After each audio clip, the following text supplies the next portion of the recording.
ఇక ఈనాటి కోటి దీపోత్సవ వేదిక పైన ద్వారకా తిరుమల శ్రీ వెంకటేశ్వరుని కళ్యాణం, అలాగే మహాలక్ష్మి అమ్మవారికి అష్టైశ్వర్య పూజలు మరి కాసేపట్లో జరగనున్న ఈ శుభవేళ ఆ రెండు విశేష ఉత్సవాల గురించి ప్రవచనామృతాన్ని అందించాల్సిందిగా ప్రముఖ ఆధ్యాత్మికవేత్త బ్రహ్మశ్రీ మైలవరపు శ్రీనివాసరావు గారిని సవినయంగా ఆహ్వానిస్తున్నాం.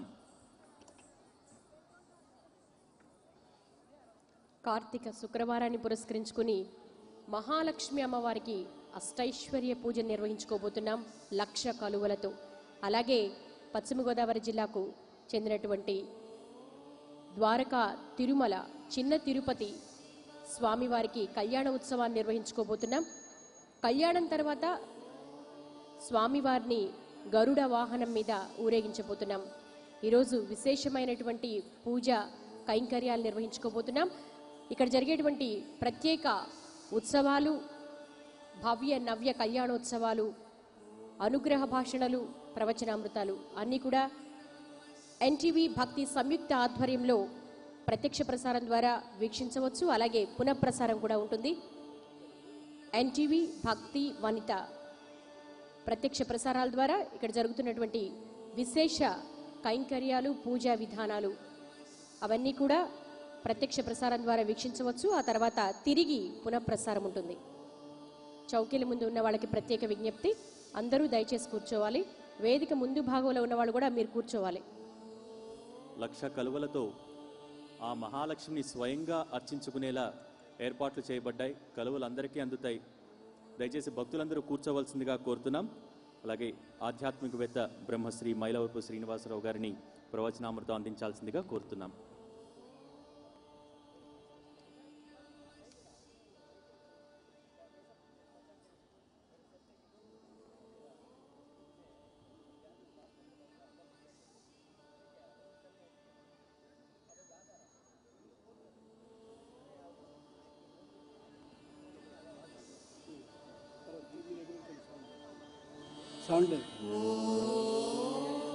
లక్ష్మీ నారాయణౌ గౌరీ శంకరౌ భారతీ వితి ఛాయా సూర్యౌ రోహిణీందు రక్షేతాంచ వధూవరౌ. ఈవేళ ద్వారకా తిరుమలలో ఉండే శ్రీ వెంకటేశ్వర స్వామికి పద్మావతీదేవితో కళ్యాణం అత్యద్భుతంగా సాగబోతోంది. అలాగే వేలూరు నుంచి వచ్చినటువంటి లక్ష్మీదేవికి అమోఘమైన అభిషేకం కూడా జరగబోతోంది. కళ్యాణం గురించిన 4 మాటలు, లక్ష్మీదేవిని గురించిన 4 మాటలు అనుకుంటే అది సమయానికి సందర్భానికి ఉచితంగా ఉంటుంది.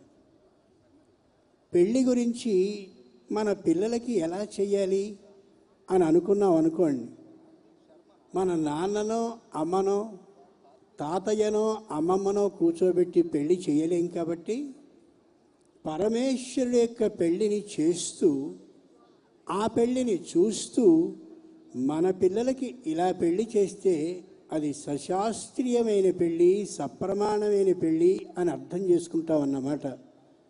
అందుకే అమ్మవారిని అయ్యవారిని అక్కడ కూర్చుండబెట్టి పెళ్లి చేస్తాం. లోకంలో అందరూ అతి ముఖ్యమైనటువంటి అంశం 5 విధాలైన దంపతులుగానే ఉంటారట. ఏ దంపతులైనా 5 విధాలే, 6వ విధమైన దంపతులే ఉండరట. లక్ష్మీనారాయణ మొదటి దంపతులు లక్ష్మీనారాయణ దంపతులు. లక్ష్మీనారాయణని వక్షస్థలం మీద ఉంటుంది. భర్త ఆలోచించే సమయంలోనే ఏ భార్య ఆలోచించగలుగుతుందో అదే ఆలోచనని ఆ ఇంట్లో ఉండేటటువంటి జంట లక్ష్మీనారాయణల జంట. అంచేతనే రాముడు రావణాసురుని ఎలా వధించాలి అని అనుకుంటూ ఉండగానే వెంటనే లక్ష్మీదేవి అంది, నేను వేదవతి రూపంగా వెళ్ళి వాడిని శపిస్తాను అని. అంచేత భార్య అనేటటువంటి ఆమె భర్త ఆలోచనని పసికట్టి ఉండగలిగినటువంటిది ఎవరో ఆ ఇంట్లో ఉండే జంట లక్ష్మీనారాయణుల జంట. ఇది మొదటిది. గౌరీ శంకరౌ రెండవ జంట పార్వతీ పరమేశ్వరుల జంట. పార్వతీ పరమేశ్వరుడు అర్ధనారీశ్వర రూపంగా ఉంటారు. అంటే తల నుంచి పాదాల వరకు సమానమైన రూపంతో ఉంటారు. తల ఆలోచనకి స్థానమైతే కాలు ఆచరణకి సంకేతం. కాబట్టి ఏ ఇంట్లో భార్యాభర్తలు ఇద్దరు మాత్రమే ఆలోచన నుంచి ఆచరణ వరకు చేసుకుంటారో, మధ్యలో ఎవరిని ఒక ఆమెని చేరనీయకుండా ఒక ఆయనని చేరనీయకుండా ఆ ఇద్దరు మాత్రమే ఆలోచన ఆచరణ చేసుకుంటారో ఆ ఇంట్లో ఉండే జంట పార్వతీ పరమేశ్వరుల జంట. మూడవది భారతీవితి, బ్రహ్మ సరస్వతుల జంట. బ్రహ్మ నాలుక మీద సరస్వతి ఉంటుంది అని శాస్త్రం చెప్తుంది. నాలుక అనేది మాటకి సంకేతం. కాబట్టి ఏ ఇంట్లో భార్య మాటే భర్తది అవుతుందో, భర్త మాటే భార్యది అవుతుందో, ఇద్దరి మాట ఒక్కటిగానే ఉంటుందో ఆ ఇంట్లో ఉండే జంట బ్రహ్మ సరస్వతుల జంట. నాలుగవది ఛాయా సూర్యం. సూర్యుడు ప్రచండంగా వెలుగుతూ ఉంటే ఛాయాదేవి సర్దుకుని ఒద్దిగిపోయి మెల్లగా మెత్తగా పాపం భయపడుతూ ఉంటుంది. ఏ ఇంట్లో భర్త కఠినుడై చిరాకుతో విసుగుతో అసహ్యంగా తిడుతూ అదో రకంగా ప్రవర్తిస్తూ కుటుంబాన్ని పట్టించుకోకుండా ఉంటాడో, భార్య మాత్రం జాగ్రత్తగా కుటుంబాన్ని సర్దుకుని జాగ్రత్తగా అలా అణుకువగా తెచ్చి ఓ పద్ధతికి చేస్తుందో ఆ ఇంట్లో ఉన్నటువంటి జంట ఛాయా సూర్యుల జంట. చిట్ట చివరిది రోహిణీందు, రోహిణీ చంద్రుల జంట.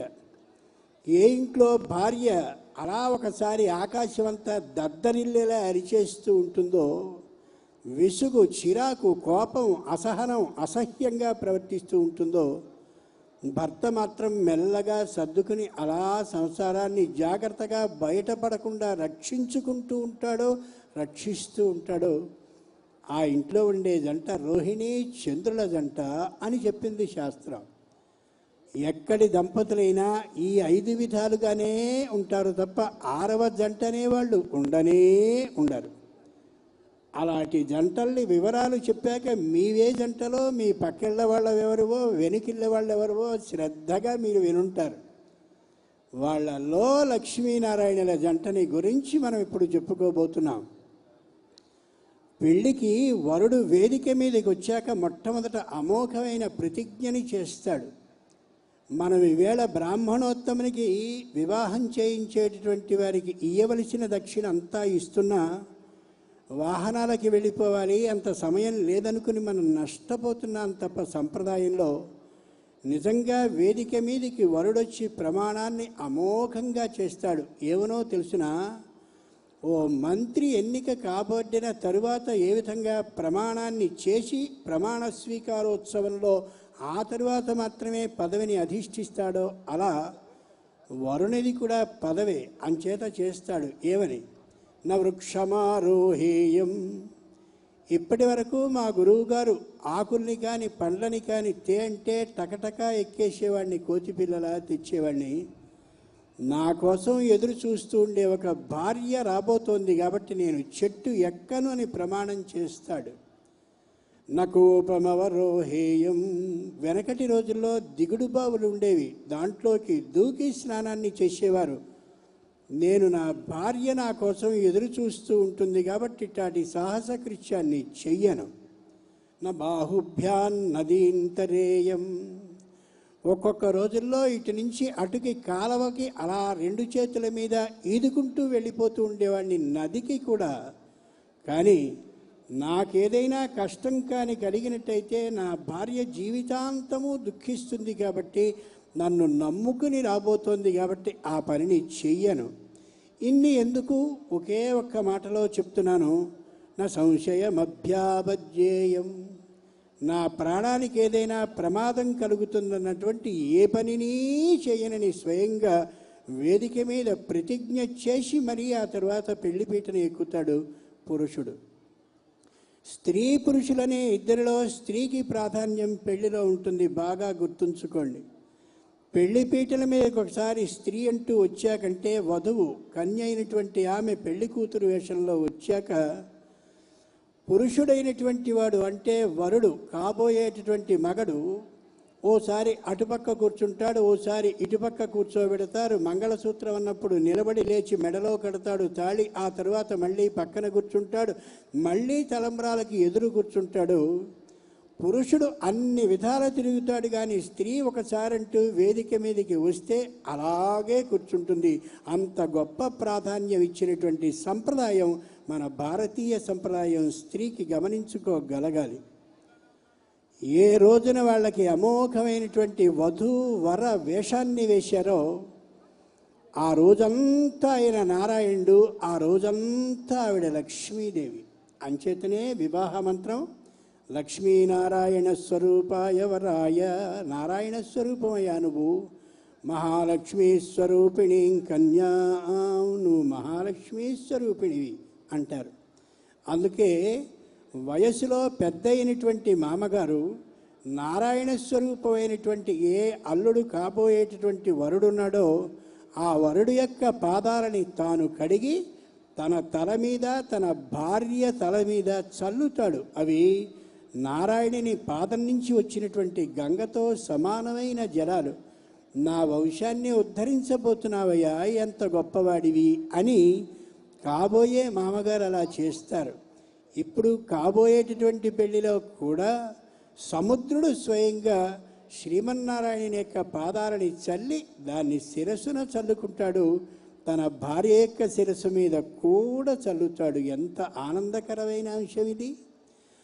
ఇలా వివాహ క్రతువు సాగుతూ ఉన్నటువంటి సందర్భంలో మనం గమనించవలసింది ఒకటి, సుముహూర్తకాలం అంటారే, సుముహూర్తకాలం దగ్గర జాగ్రత్తగా గమనించండమ్మా తల్లులారా. ఇది అతి ముఖ్యమైన అంశం. ఈ లోకంలో చెయ్యనిది, చాలామంది చెయ్యనిది ఇదే. ఇటుపక్క వరుడు ఇటుపక్క వధువు కూర్చుంటే సుముహూర్త కాలంలో ఈ వరుని యొక్క దృష్టి అమ్మాయి యొక్క రెండు కనుబొమ్మల మధ్య ప్రదేశంలో మాత్రమే పడాలి, అలాగే చూడాలి అబ్బాయి. వరుడైనటువంటి వాడు అమ్మాయి యొక్క రెండు కనుబొమ్మల మధ్య ప్రదేశాన్ని చూడాలి. అక్కడ ప్రత్యేకమైనటువంటి ఆజ్ఞాచక్రం అని ఒకటి ఉంటుంది.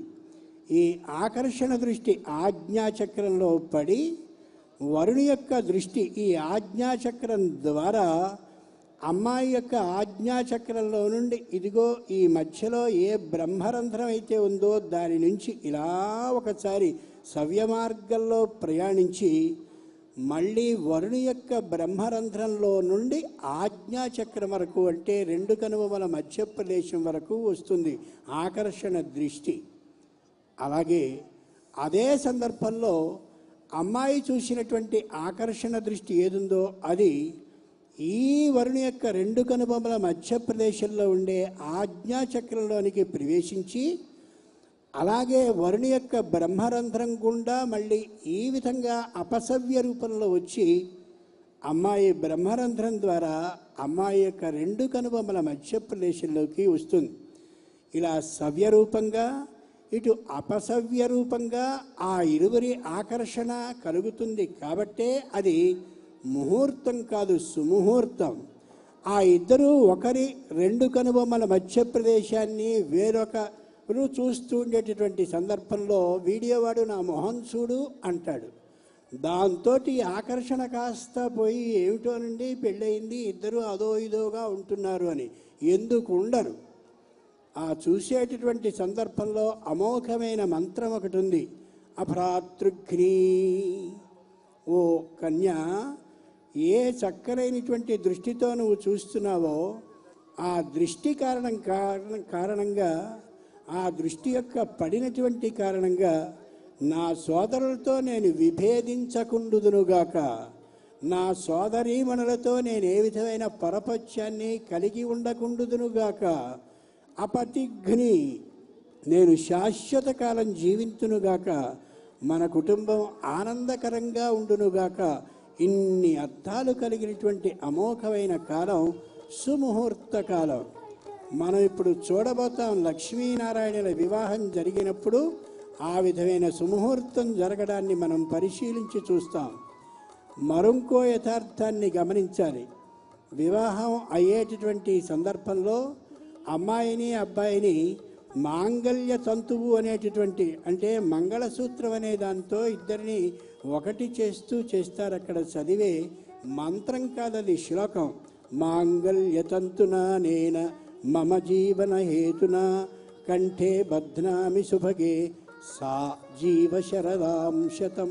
త్వం జీవ కాదు, సా జీవ శరదాం శతం. ఓ స్త్రీ, నా జీవితానికి ఆధారభూతమైనటువంటి మాంగళ్య సూత్రాన్ని నీ కంఠంలో ముడివేస్తున్నాను. ముడివేస్తున్న కారణంగా నీ వల్ల నేను శాశ్వత కాలం జీవించునుగాక అని అంటుంది ఆ మంత్రం. లోకంలో ఎక్కడైనా వివాహం జరిగితే భార్యాభర్తలు అనేటటువంటి ఇద్దరిలో భర్త లాభిస్తాడు భార్య వల్ల. కారణం ఏమంటే ఆమె ఆయుష్యాన్ని కొంత అతడికి ఇస్తుంది మాంగళ్య సూత్రాన్ని ముడివేసినందుకు.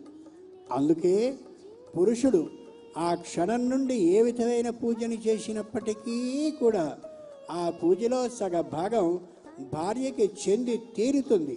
అందుకే తెలివితేటలు ఉన్నటువంటి భార్య, నిజమైన భార్య ఏం చేయాలి అంటే భర్తని పీట వేసి కూర్చోబెట్టి ఉద్ధరినే పంచపాత్ర ఇచ్చి నా నిండా నీళ్లు పోసి చదువు విష్ణు సహస్రనామో లలితా సహస్రనామో అంటే ఆయన చదివే 1000 నామాల్లో 500 నామాల ఫలితం మీకు వస్తుంది. ఏమిటయా పొద్దునే ఈ విభూతి ఏమిటి, ఈ నామాలు ఏమిటి, ఇదేమిటి అని అంటే నష్టపోయేది స్త్రీలే. గమనించుకు చూసుకోగలగాలి. మరొంకో యథార్థాన్ని గమనించాలి. ఇలా భార్యాభర్తలు ఇద్దరూ మాంగళ్య సూత్రంతో ఒకటవుతారు. ఆ మాంగళ్య సూత్రం అమోఘమైన రక్షణని ఇచ్చేది. కాబట్టి సావిత్రి సత్యవంతుల వృత్తాంతాన్ని గమనిస్తే ఆ విశేషం మనకు అర్థమవుతుంది. సావిత్రీదేవి లలితా సహస్రనామాన్ని 3 రాత్రుల పాటు అమోఘంగా పారాయణం చేసింది. భర్తకి సంవత్సర కాలంలో మరణం ఉంది అని తెలిసి పెళ్లి చేసుకుని, ఆ పెళ్లి చేసుకున్న తరువాత ఆవిడ 4వ రోజున భర్తతో కలిసి వెడితే ఆ వెళ్ళిన సందర్భంలో యముడు కనిపించాడు. ఎక్కడైనా యముడు కనిపిస్తాడా? కనిపించాడు. కనిపించిన తర్వాత ఆయన మాట్లాడాడు. అలా కొంతసేపు జరిగాక ఆయన అడిగాడు, అమ్మాయి, ఒక వరాన్ని ఇస్తున్నాను, కోరుకో నీకు అని. మా మామగారికి కళ్ళు వచ్చుగాక అని కోరుకుంది. బాగా గమనించండి తల్లులారా, కూతుళ్ళ సంసారంలో ఈవేళ చాలామంది తల్లులు నిప్పులు పోస్తున్నారు. కోపం వచ్చినా సరే ఉన్నమాటని చెప్తున్నాను, అతి ప్రేమ కారణంగా. మొట్టమొదటి వరం ఏమిటంటే మా మామగారికి కన్నులు వచ్చుగాక ఆ అమ్మాయి అంది. ఇచ్చేశానన్నాడు యముడు. మళ్ళీ వెంటబడి అడుగుతుంటే 2వ వరం ఇచ్చాను, కోరుకో. మా మామగారికి రాజ్యం లేక ఉన్నాడు అరణ్యాల్లో, రాజ్యం వచ్చే వరాన్ని ఇయ్యి. వెంటనే రాజ్యాన్ని ఇచ్చాను అన్నాడు ఆయన. చాలా సంతోషించినటువంటి యముని వెంట ఇంకా ఆవిడ వెడుతూ ఉంటే 3వ వరం కూడా ఇచ్చాను, కోరుకో. మా నాన్నకి పుత్ర సంతానం లేదయ్యా, పుత్రుడు కలిగే వరం ఇప్పించు అనగానే 9 పుత్రుని ఇచ్చానన్నాడు. 4వ వరం సౌభాగ్యవతి భవ అనగానే, చూసావా నువ్వే అన్నావు, భర్త లేకపోతే సౌభాగ్యం నాకు ఎలా వస్తుంది, కాబట్టి నా భర్త ప్రాణాలని ఇచ్చినట్టే అంది. ఇది భారతంలోని కథ. దీని ద్వారా గమనించవలసింది ఒకటే, పెళ్ళయిన దగ్గర నుంచి అక్కడికి వెళ్ళినటువంటి అమ్మాయి అయినటువంటి సావిత్రి అడిగినటువంటి 3 వరాలు ప్రధానమైన మొదటి 3లోనూ 2 అత్త ఇంటి వారి వైపు అడిగింది. ఎక్కడైనా కోడలు ఆ ఇంటికి వచ్చిన తర్వాత జాగ్రత్తగా చూసుకోవాల్సింది అత్త మామల్ని తప్ప పుట్టింటి వైపుకి మాత్రం కాదు. ఇది యథార్థంగా గమనించి చూడండి. ఈవేళ గృహహింసలని ఇష్టం వచ్చినటువంటివన్నీ రావడానికి కారణం తల్లులు. ఈ విధంగా పాపం కూతుళ్ళ జీవితాలు నాశనం అయిపోతూ ఉంటే, నాశనమైనా సరే మా పట్టుదల నగ్గింది కదా అని ఆనందిస్తున్నారు తప్ప ఆ కూతురికి కలిగిన పిల్లల యొక్క సంసారాలు ఎంత నాశనం అయిపోతున్నాయో, ఎంత పాపాన్ని మూటగట్టుకోబోతున్నారో గమనించడం లేదు చాలామంది. ఇది గమనించుకు చూసుకోవాలి. మరో యథార్థాన్ని మనవి చేస్తుంది మనకి వివాహ మంత్రం ఆపస్తంభుడు తెలియచేసింది. ఏ సావిత్రి స్వయంగా సంవత్సరంలో మరణిస్తాడనే విషయం తెలిసినా సత్యవంతుణ్ణి వివాహం చేసుకుందో ఆ సత్యవంతునికి తన ఆయుష్యాన్ని ధారపోసి బ్రతికించుకోగలిగింది అంటే స్త్రీ శక్తిని గమనించండి తల్లులారా. ఇలా గమనించిన రోజున వివాహాలు సఫలమవుతాయి, సుఫలమవుతాయి. ఇంకొక మాట, స్త్రీలలో ఉండేటటువంటి వివాహ బంధాన్ని ఎవరో పైవాళ్ళు వచ్చి వాళ్ళొచ్చి ఏవేవో మాటల్ని చెప్పి వాళ్ళిద్దరిని విడగొట్టేయడం చేస్తున్నారు ఈవేళ.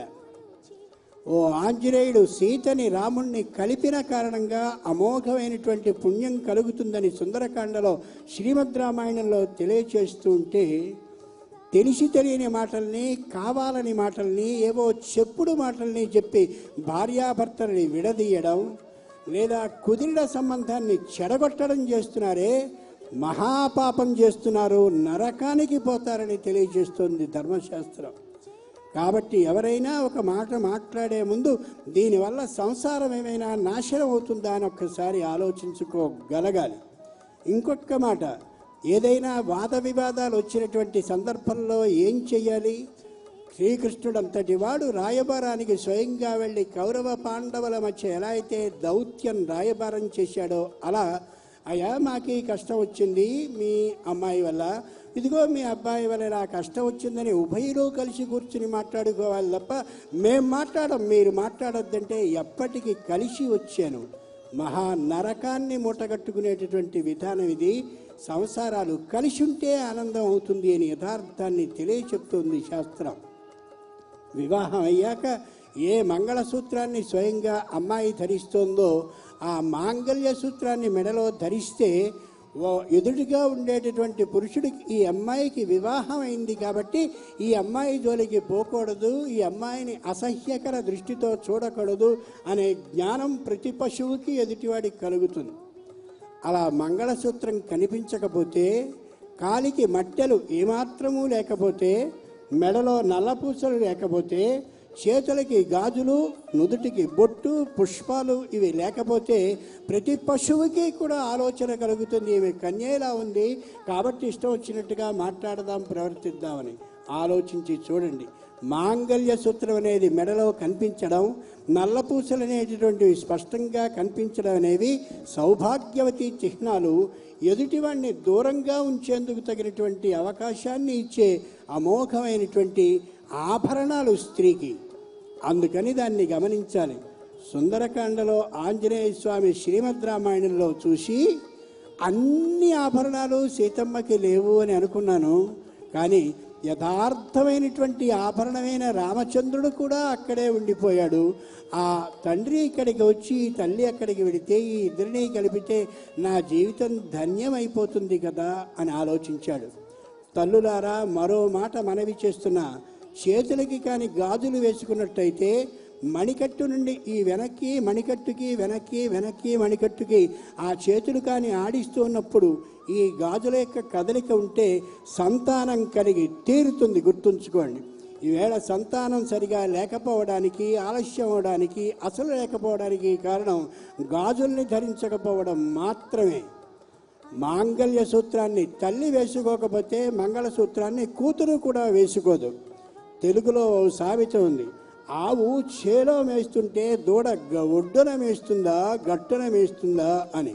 తల్లులు మంగళసూత్రాలని ధరించండి, పిల్లల చేత మాంగళ్య సూత్రాలని ధరింపచేయండి. ఎప్పుడు ఉద్యోగాన్ని తీసేస్తాడో తెలియనిటువంటి ఆ సంస్థకి యజమాని ఎవడైతే ఉంటాడో ఆయన ఇచ్చినటువంటి ఆ బిళ్ళని, పేరుని, ఫోటోని ఇక్కడ మెడలో ధరించడానికి లేని నామోషి మంగళసూత్రాన్ని ధరించడానికి ఎందుకు ఉండాలి? ధైర్యంగా ధరించండి. నేను వివాహితని, నాకు భర్త నాకు రక్షణగా ఉన్నాడు అనే ఆనందాన్ని పొందండి.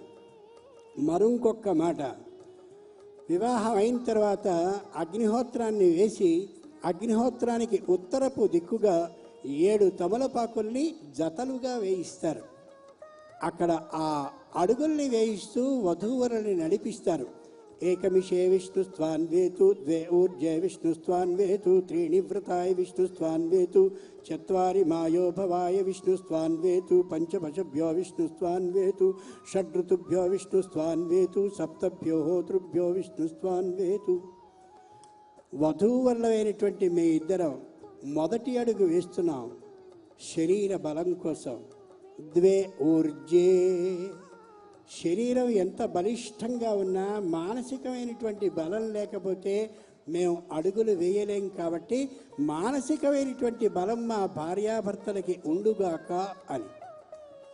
త్రీణి వ్రతాయ, మూడవ అడుగుని భార్యాభర్తలమైన మేమిద్దరం వేస్తున్నాం. గృహస్థ ఆశ్రమాన్ని శాశ్వతంగా ఒక వ్రతంగా పాటిస్తూ మేమిద్దరము విడిపోకుందుముగాక, విడిపోయే ఆలోచనలు పొరపాటున కూడా కలుగకుండుగాక అని మూడవ అడుగుని వేస్తారు.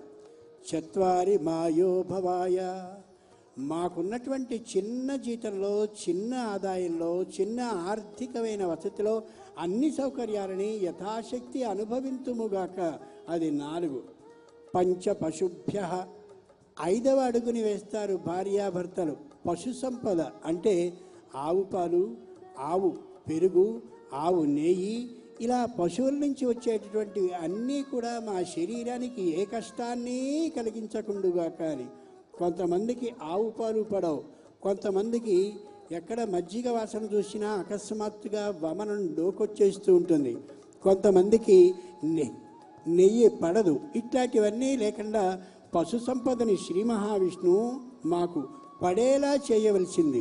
షడ్ఋతుభ్య, 6వ అడుగు భార్యాభర్తలు కలిసి వేస్తారు. ఋతుభ్య, ఏ ఋతువులో వచ్చేటటువంటి పండు ఆ ఋతువులో మాకు అనారోగ్యాన్ని కలగచేయగుండుగాక. ఏ ఋతువులో వచ్చే ఆకు అది మేము ఆహారంగా స్వీకరిస్తే అది మాకు అనుకూలతని చేకూర్చుగాక. ఏ ఋతువులో ఏ చెట్టు కింద కూర్చున్నా వచ్చినటువంటి గాలి మా ఆరోగ్యాన్ని భంగం ఏమాత్రమూ కలిగించకుండా ఉండేలా చేయుగా. కానీ ఆ మీదట ఋతుభ్య షడ్ఋతుభ్య సప్తభ్యోహోతృభ్య, 7వ అడుగుని ఇద్దరూ కలిసి వేస్తారు. హోతలైనటువంటి వాళ్ళు ఎవరు హోమాన్ని చేస్తూ రక్షిస్తున్నారో వాళ్ళ వల్ల మా కుటుంబం శాశ్వతంగా కలిసి అన్యోన్యంగా ఉంటూ మా దంపతులు జీవితం అంతా కూడా అందరికీ మార్గదర్శకంగా ఉండేలా ఉండుగా. కానీ కాబట్టి తల్లిదండ్రులు సహకరించాలి, పిల్లల జీవితాలు నష్టపోకుండా ఉండేలాగా. అందుకని ఈవేళ వివాహం ఏదైతే ఉందో ఆ మహానుభావుడైనటువంటి లక్ష్మీనారాయణ వివాహం మన కుటుంబాల్లో అశాంతులని తొలగించాలని తెలియజేస్తూ స్వస్తి. చక్కటి ప్రవచనామృతాన్ని అందించిన ప్రముఖ ఆధ్యాత్మికవేత్త బ్రహ్మశ్రీ మైలవరపు శ్రీనివాసరావు గారికి ధన్యవాదాలు తెలియజేసుకుంటున్నాం. వినా వెంకటేశం ననాథో ననాథో, సదా వెంకటేశం స్మరామి స్మరామి.